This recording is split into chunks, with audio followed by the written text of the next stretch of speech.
These are the frequently asked questions for Algebra 2 for section 11-1. I'm going to start with number 10 here. It says, to create an entry code, you need to first choose a letter and then 3 numbers.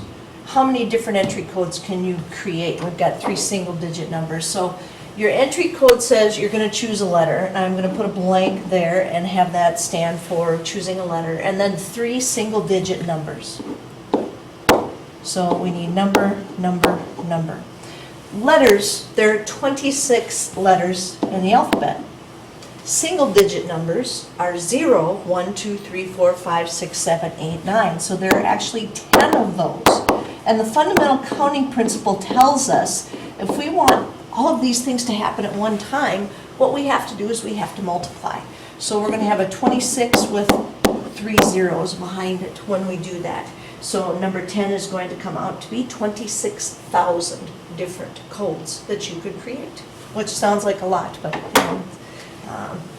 we'll find that most of the things that you'll do on computers will require that you have more than that, because there are so many millions of people out there using computers.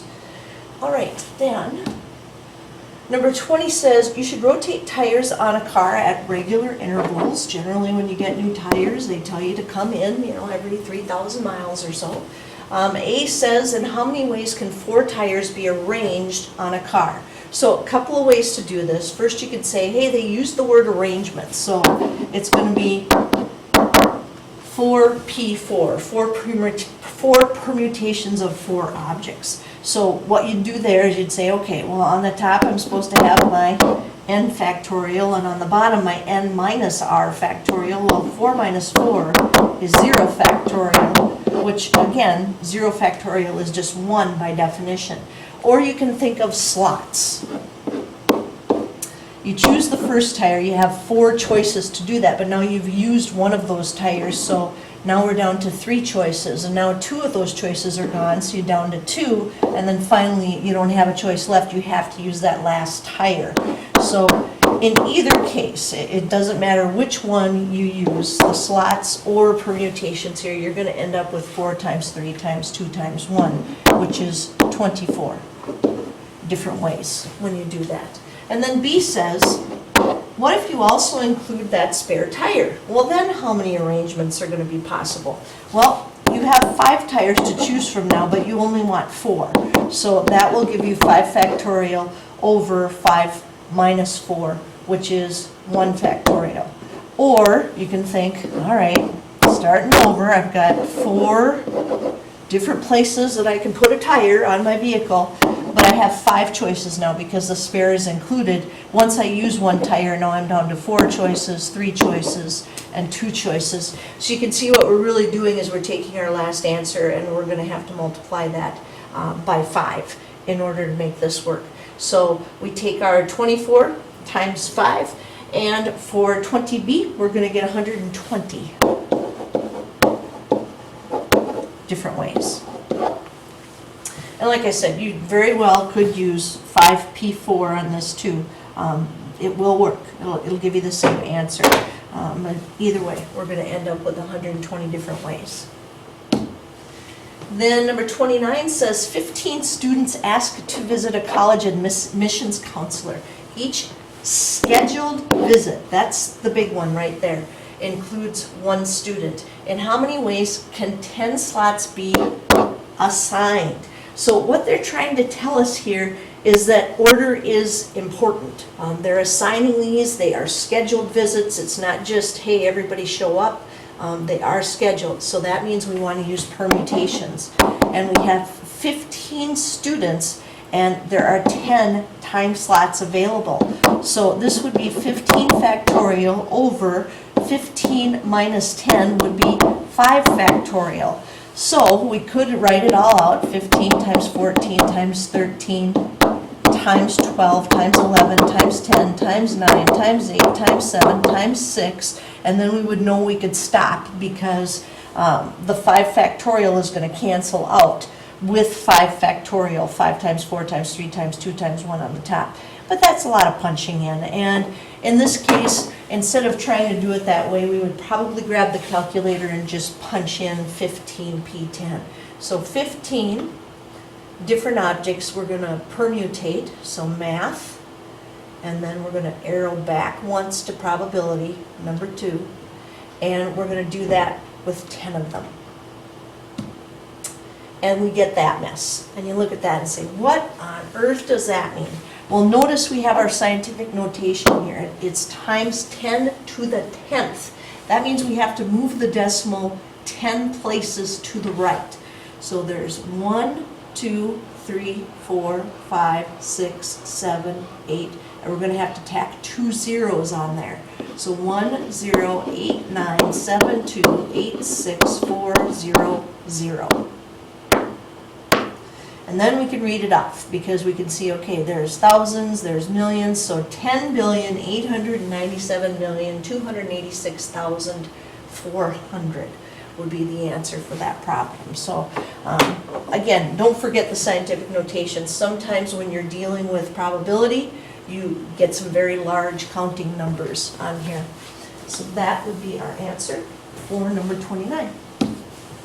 Number 38 says we have 8 swimmers in a competition where the top 3 swimmers advance. Now, normally we'd say with competition that, order matters. However, they're just picking any 3 here of the top swimmers. So if we have 8 swimmers where they're just taking the top 3, and it's not first, second, or third place, it's just the top 3, and how many ways could they advance? That means with 8 of them, we're really choosing 3. And again, that's because we're not talking about they're coming in as this order. They all come in equal for the next swimming competition that they have. They're all on equal footing when they come back. And swimmers, if there's anybody in the classroom that's a swimmer, knows that you don't necessarily work your hardest in that first heat. You just want to make sure that you get into that final competition. So 8 choose 3, and that would give us 8 factorial over 8 minus 3 is 5 factorial, and then because it is a combination, we also have to have that 3 factorial. So this would be 8 times 7 times 6. The 5 factorial would cancel out the 5 times 4 times 3 times 2 times 1, and then I need the 3 times 2 times 1 for the 3 factorial. Well, that ends up multiplying to 6. So I'm left with 56 in this one. This is an example of when it would be faster to just do it by hand than punch it into the calculator. You certainly could punch it in if you needed to. All right, after number 38, I went to 42 and 43. And this is, assume A and B are positive integers, determine whether each statement is true or false. If it's true, explain why. If it's false, give a counterexample. So in 42, it says a factorial plus b factorial is going to equal b factorial plus a factorial. So I have to think, what does a factorial really give me? It gives me some integer n. And what do I really get if I do b factorial? Well, I get some integer m. And if I switch that around, is that going to work? Well, of course it is. This is the commutative property of addition. We're just switching the order around. That's all we're doing. So this is going to be true. And the reason it's going to work is the commutative property of addition. Commutative property of addition. That's a flashback from geometry days for you. Then for number 43, same type of thinking here. What do you really get if you're doing a factorial, b factorial, and c factorial? Well, we're getting n, m, and I'll just use p for the other variable in this. And then that would change what we're looking at inside the parentheses. But just changing the parentheses doesn't make any difference because we know that 3 times 2 is the same thing as 2 times 3. And when you're changing the grouping symbols around, all you're going to be doing is something along the lines of 2 times 3 times 4 equals 2 times 3 times 4. So you've just changed which numbers you're grouping together, but you're absolutely going to get the same answer in the end. So this one is true, and that one is called the associative property, because to associate means who are you hanging out with, and the way that we show that numbers are hanging out with each other is with grouping symbols. So this is the associative property of multiplication. Associative property of multiplication. When it comes down to it, factorial just gives you a number. It gives you a nice, in fact, whole number as you're working along. All right, number 49, this one sometimes confuses people. They have a little picture over there on the side. And let me get this to full page so you can see the little picture with what we have there. Oh, great, didn't copy over. It says a car door lock has a 5-button keypad.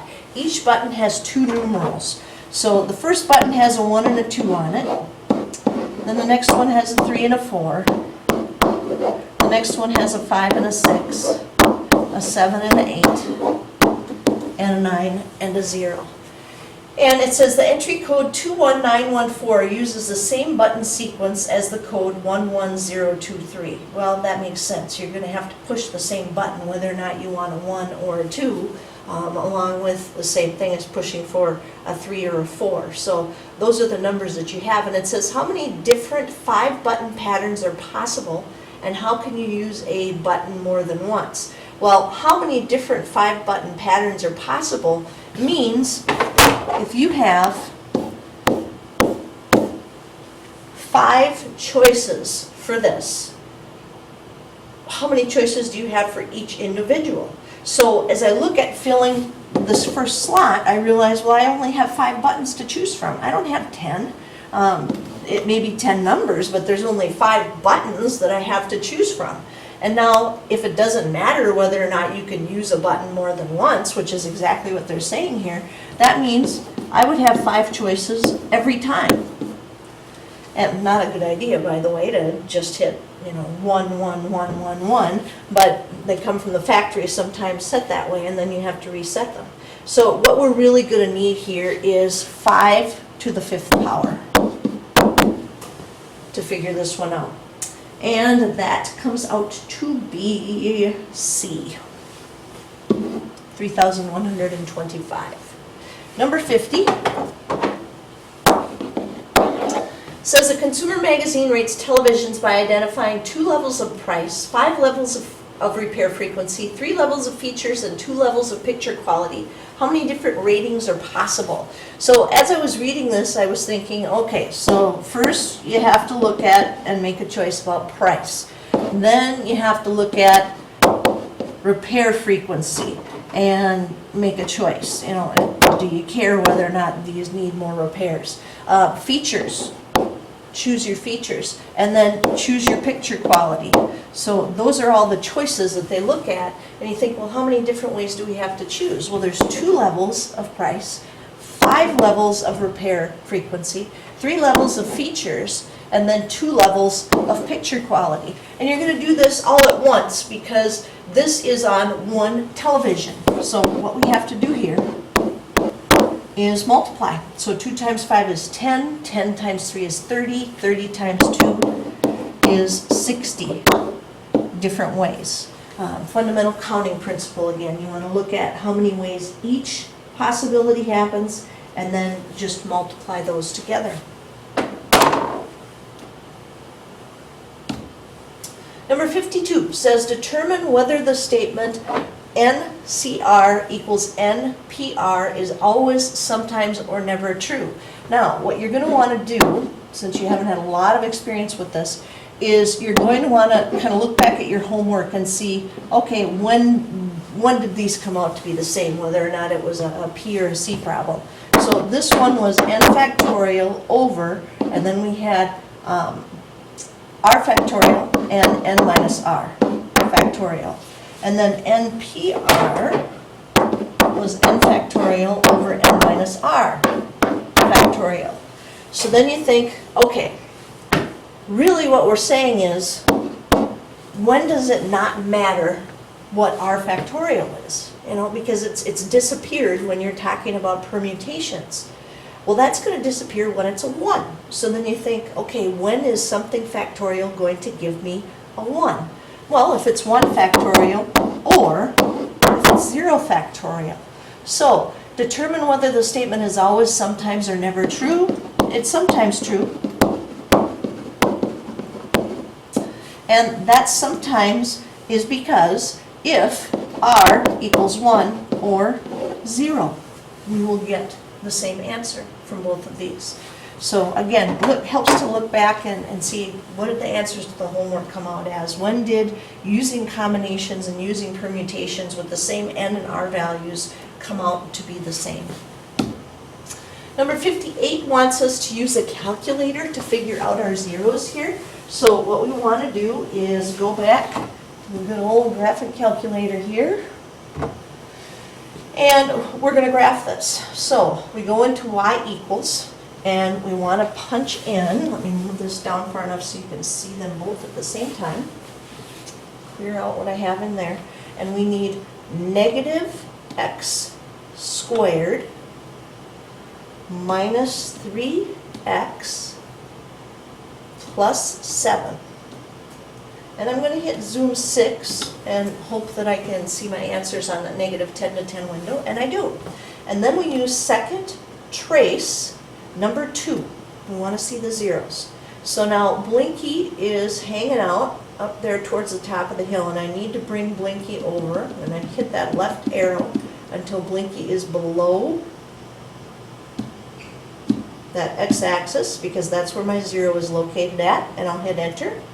And then right arrow until Blinky is above, hit enter, and enter through guess. So that one is about negative 4.54. So we look down at the answers and say, okay, well, which one of those C so far looks to be pretty good there? I can't see D anymore. Let me flip my page in my book here so I can read off what D was.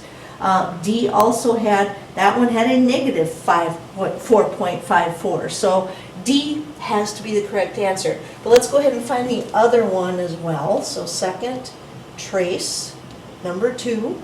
And now I've got to bring Blinky over so that Blinky is above and to the left of the intersection with the x-axis.